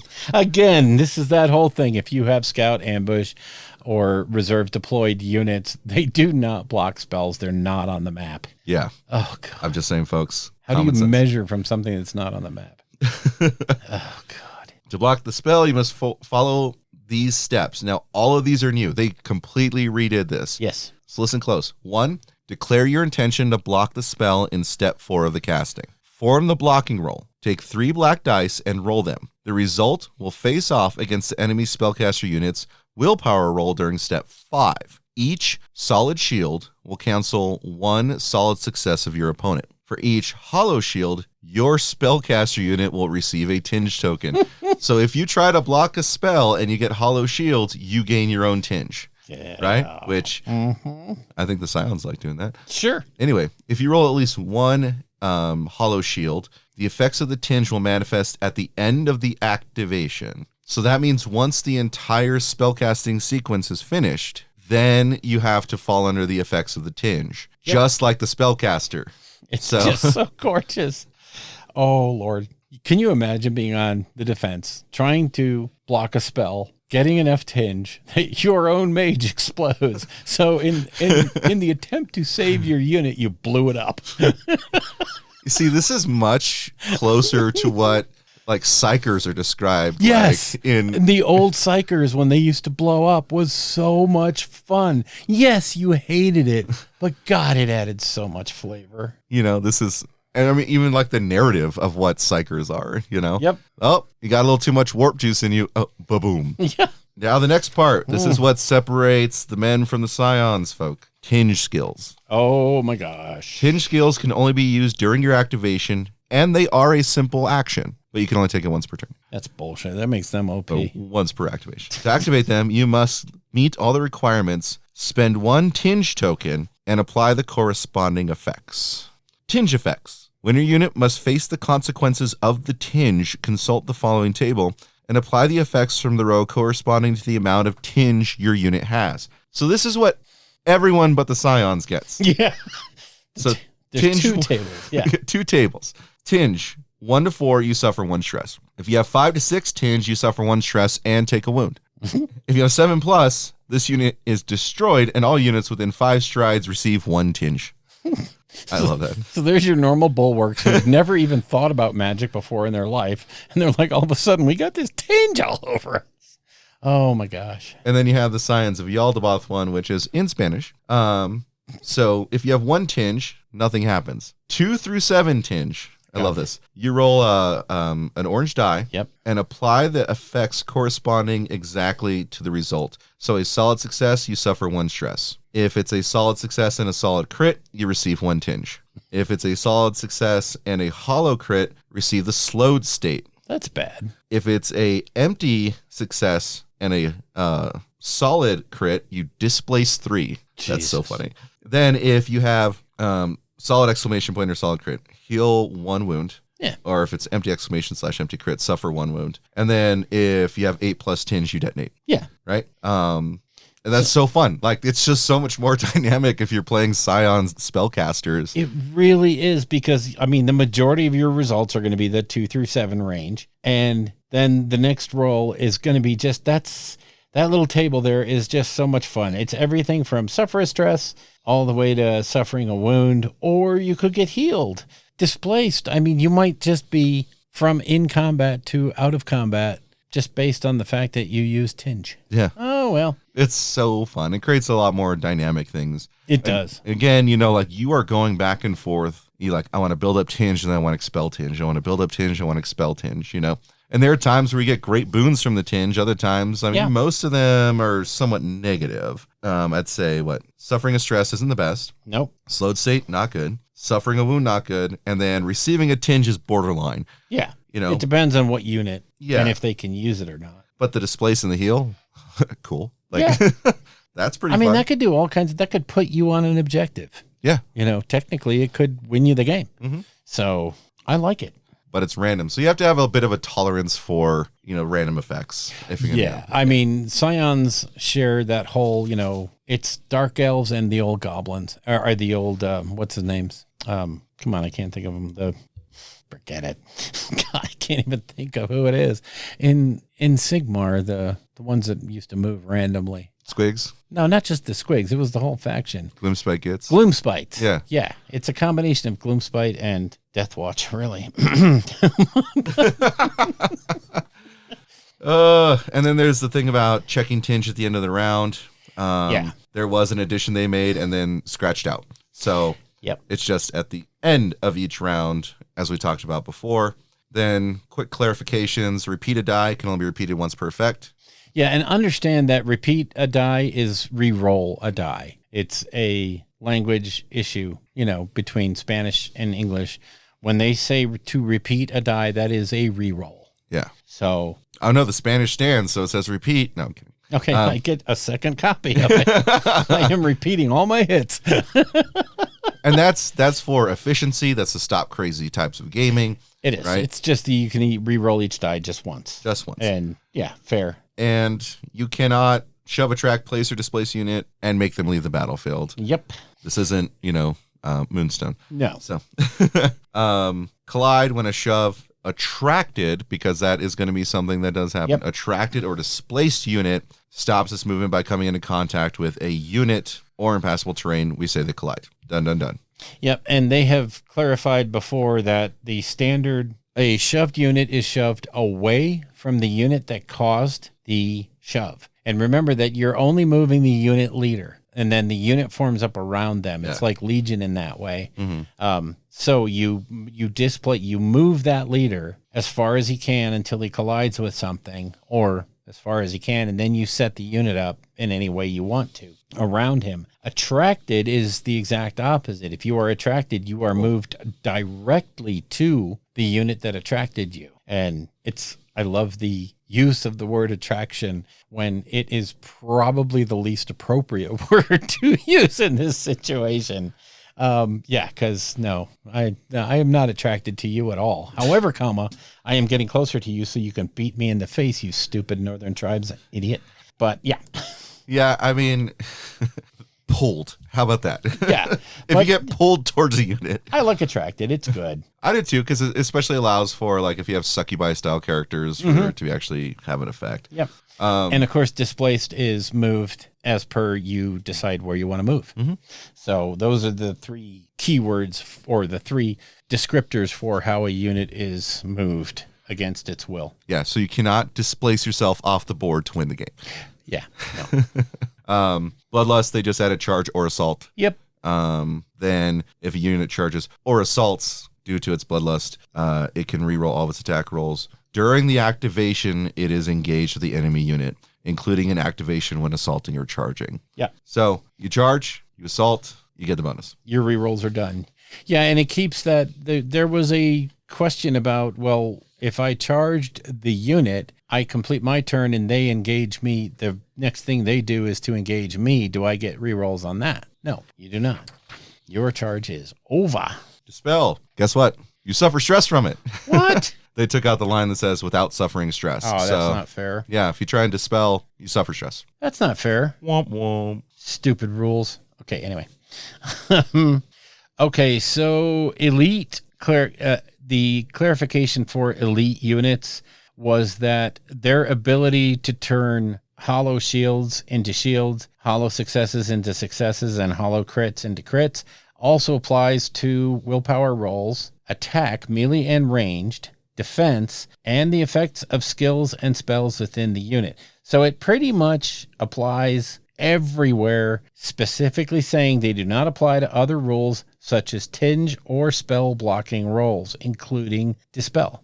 So your elite units treating hollows as solids applies just about everywhere except when you get to magic using and tinge. So makes sense. Intimidating does affect when someone is engages or is engaged. Yeah.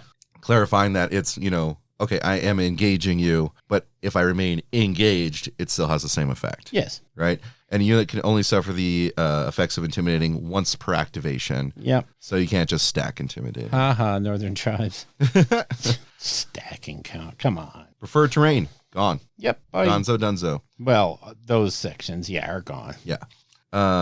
Then scout. Deployment on the battlefield. Your scout units must follow these rules when deploying. The rules still remain the same. It's just clarifying the language. And then they did add, when you activate a scout unit once the battle has started, you can activate your scout unit once the game has started by following these steps. Deploy the unit following the previous section's requirements. Then activate your unit. You'll only be able to use a simple action since deployment is considered to consume one movement action. Yeah. So you come in and you have a simple. Yep. And it just makes sense. And it gets rid of that gaminess of I pop in. And, the one thing that was clarified in the first version was you can't deploy into combat, into engagement range. Now it also takes away that one short action. So I like that. Me too. Tinge, your unit receives one tinge token at the beginning of the round. If you have that keyword, yeah. If you do.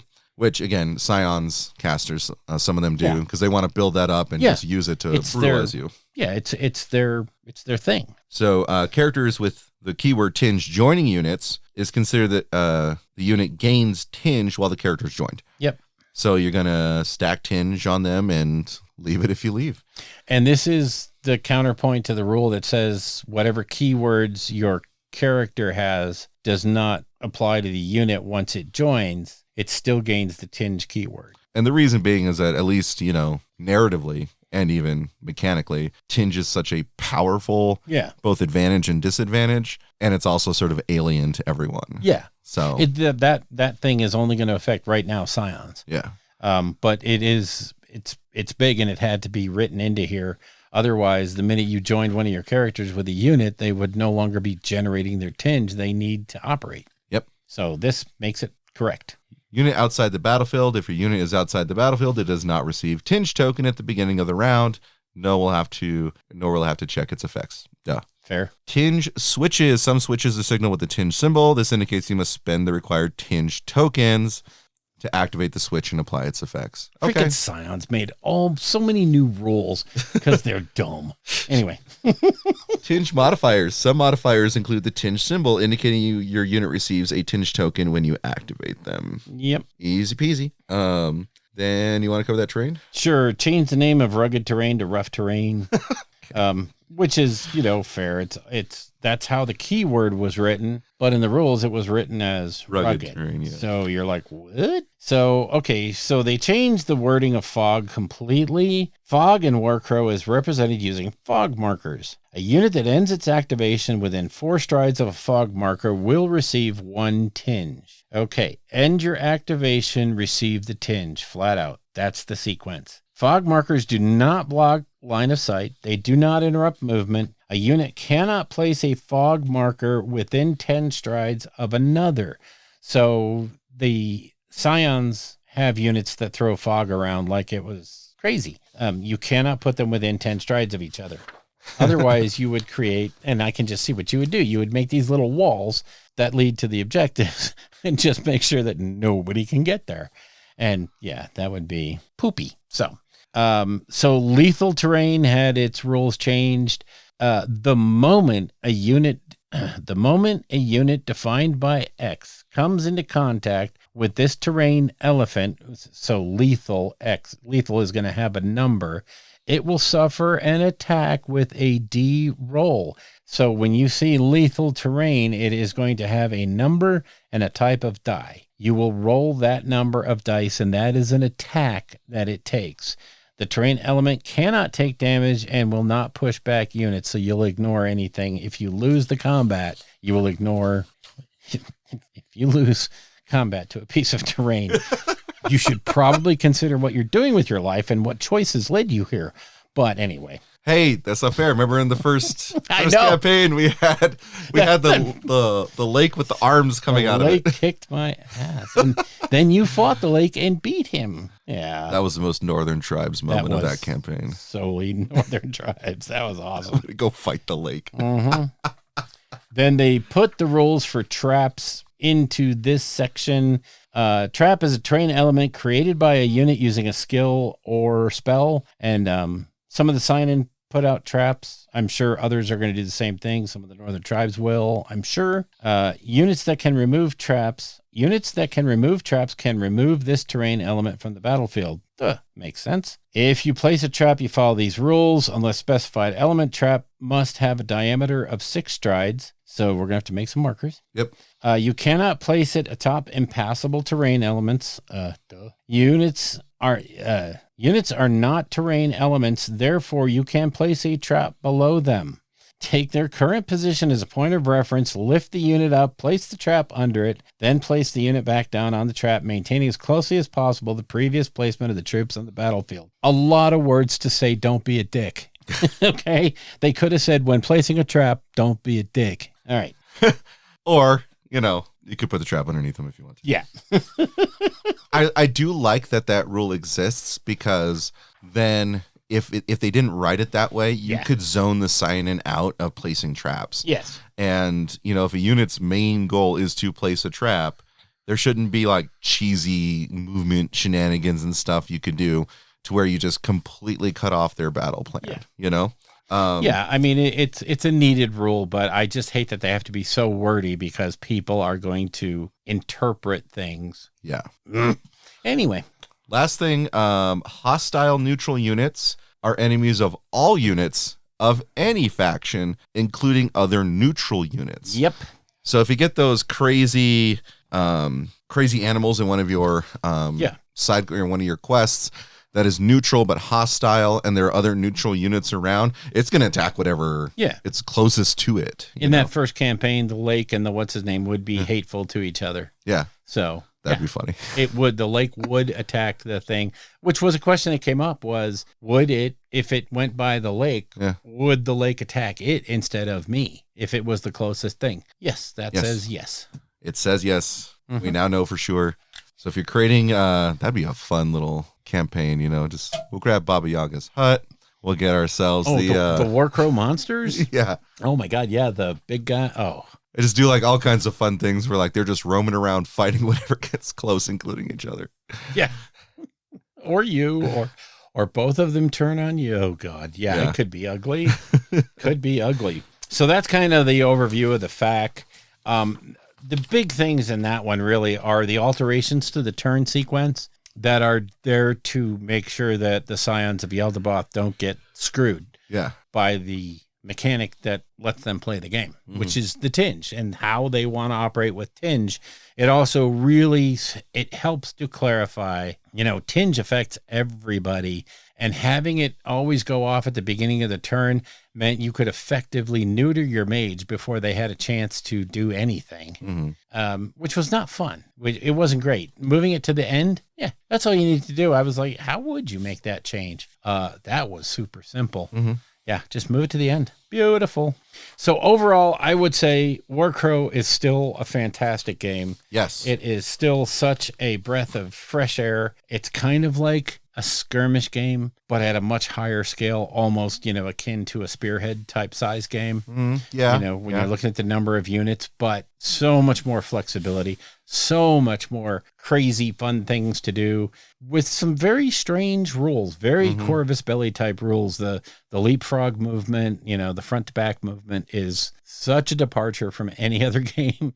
Okay, but they've built that into all their calculations. That's how units move. Yep. So yeah, it's great. It's in a good shape. I don't sweat the fact that, whether or not they're supporting it, they are. They're in it for the long haul. You are not going to see Warcrow pulled from the shelves in the next 5 years. No. Trust me. I just look back at the history of the releases. Like, they have been very steady in their releases, but they keep releasing. Yeah. Keep releasing. And I got to tell you, this stuff is hard to keep on the shelves from what I've been hearing. Yeah. People are getting into it. Yeah. If you go to the Lords of War YouTube channel, if you don't know, Lords of War is a hobby shop up in Canada, and the guys that run it are good friends with Ash Barker, so he's on with Ash all the time. But inside the store, they have a YouTube channel where they use some of the most provocative headlines ever to get people to watch, which is fun because they're just crazy. And they explain right away that, that was some clickbait. Wasn't it good? But, they do a long talk in there about Warcrow and Corvus Belli and how that company approaches games and how, as a retailer, they really appreciate it. So if you want to hear it from the horse's mouth, the people that actually have to stock this stuff and have to make that kind of a choice, you can hear them say why they are choosing to back Warcrow, because they know it's going to be around and it's going to do things for them. It's quality in so many ways. The amount of engagement I have with this and how it makes me feel is kind of like the way that Warcry did. It's different, manifestly different from Warcry. But it exists in this place that has somewhat of a competitive feel to it. Yeah. But it exists more in the narrative. Yeah. Right. It really wants to be almost like a role-playing game, where you have super sweet models and you have campaigns. And I got to say, the campaign booklet upgrade from the first one to Songs of the Dormant, right, that being indicative of what the campaign systems are going to be like moving forward is exciting. It's so exciting. I can't wait for Warcrow to really manifest itself as something that is, it's not a tournament game, it is a group narrative experience. Yeah. And I think that's really where it's going. I hope so, because Corvus Belli games always have that narrative aspect to them. Even Infinity, which is, their only other game, but, well, you could call Aristea and Rim Rollers, but I mean, this is where they kind of get a lot of their fandom from, is that any game tells a story. They're amazing in there. Oh my God. Wow, is this crazy? But yeah, you get great stories from those games. So anyway, we should wrap it up. We've been at it for a few hours now. So yeah, next show, I don't know what we're going to do. We're going to let the winds blow and see where we go. But hopefully maybe we'll have a Warcrow game or two to talk about. I'll try to get the Feudum done if I can, at least build, so that we can start looking at that campaign system. And, we'll see where we go from here, because right now nothing really just jumps out. At this exact moment, no, but of course I have lots to talk about as we start moving forward from the getting started, into state of the game, this is our first state of the game. Yeah. With Warcrow. I think it's going in a great direction. Bill and I will try and get some games in, report back to you. We've got Moonstone going, Yep. I mean, at the very least, even if I can't get my fairies painted, I can play them. Yes. So, we'll be working through that too. You've got the campaign book for that, so it's something to look forward to as well. Oh my gosh, yeah, and that campaign system is so fun. Oh my God. Yeah, there's a particular game I'll be talking about after dark that I can't wait for us to get a hold of, because I think we're going to have a lot of fun with that one. So if you want to find out what that is, you know where to find us. Just join the Patreon and join us after dark. But this is a great episode about Warcrow, and we thank you for bearing with us as we went page by page through the FAQ. So thank you for joining us, folks, and for those who join us, we'll see you after dark. The Albuquerque Narrative Gamers Podcast, or Anger Podcast, is protected under the Creative Commons license. You can find information for this at creativecommons.org. Information and links about the show's topics will be in the show notes, as will any other copyright information that needs to be presented.